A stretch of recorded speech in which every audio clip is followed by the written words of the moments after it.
Wheel alignment பண்ணுறதுக்காக போயிருக்கும்போது சாக்கப் sir left side ஃபால்ட்டுன்னு alignment பண்ணுற ஷாப்பில் சொன்னாங்க. ஸோ அதனால் செக் பண்ணுவோம் அவங்க எதை வச்சு சொன்னாங்க அப்படின்னு. வண்டியில் சாக்கப் சார் ஃபால்ட் இருக்கா இல்லையா அப்படிங்கிறது எப்படி கண்டுபிடிக்கலான்னா, ரெகுலராக நம்ம ஸ்பீட் பிரேக்கரில் விடும்போதெல்லாம் சைலன்சர் அடிப்படாமல் இருக்கும் வாங்கினப்போ. அப்புறம் கொஞ்ச நாள் கழிச்சு பார்த்தீங்கன்னா சைலன்சர் கீழே அங்கங்கே அடி வாங்குற மாதிரி இருக்கும். நம்ம அதுக்கு ஏர் ஃபஸ்ட்டு கரெக்டாக ஃபில் பண்ணியிருக்கோமான்னு பார்த்துக்கோங்க. ஃப்ரண்ட்லேயும் பேக்லேயும் ஏர் கரெக்டான லெவலில் தான் இருக்குது, அப்போவும் அடி வாங்குது அப்படின்னு சொன்னோன்னா சைலன்சரை இந்த வண்டியில் அடி வாங்கியிருக்கோம் பாருங்கள். இது எப்படி கண்டுபிடிக்கலாம் அப்படின்ட்டு பார்ப்போம். இப்போது ஃபஸ்ட்டு ஹேண்ட் பிரேக் வந்து ரிலீஸ் பண்ணிக்குவாங்க. ஹேண்ட் பிரேக்கை ரிலீஸ் பண்ணிட்டு நம்ம ஒரு சைடாக செக் பண்ணுறோம்.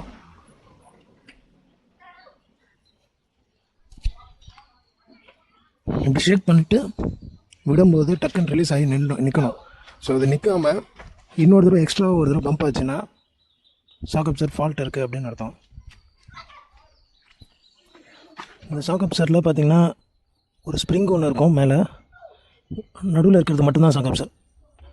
ஸ்ப்ரிங்கை நம்ம மாற்ற மாட்டோம், சாக்கப் சார் மட்டும்தான் மாற்றுவோம். அதனால் ஸ்ப்ரிங் ஆக்ஷன் மட்டும் தான் ஒர்க் பண்ணுது அப்படின்னு சொன்னோன்னா, இந்த மாதிரி நம்ம பம்ப் பண்ணி விடும்போது ஸ்ப்ரிங்கு மட்டும் குதிச்சிட்ருக்கோம். சாக்கப் சார் டம்மியாக ஒர்க் பண்ணாமல் அப்படியே சும்மா போயிட்டு வரும் பிஸ்டன். இது ஒரு ஃபால்ட் இருக்கும். இன்கேஸ் சாக்கப் சார் ஜாம் ஆகிடுச்சுன்னா சஸ்பென்ஷனே இருக்காது, அமுங்காது. ரொம்ப குதிச்சாலும் ஃபால்ட்டு, ஜாம் ஆகிடுச்சுன்னா சஸ்பென்ஷனே இல்லைனாலும் ஃபால்ட்டு. இதை நான் எப்படின்றதை இப்போ காமிக்கிறேன்.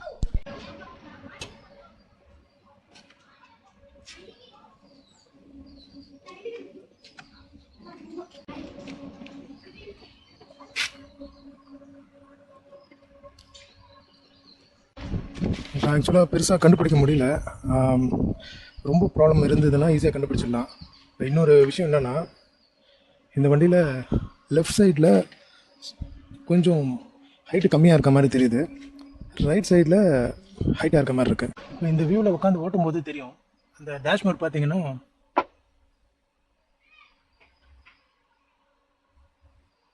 லெஃப்ட் சைடு வந்து கொஞ்சம் இறங்கின மாதிரி இருக்கும். ஸோ பேனட்டை க்ளோஸ் பண்ணிட்டு கூட காமிக்கிறேன்.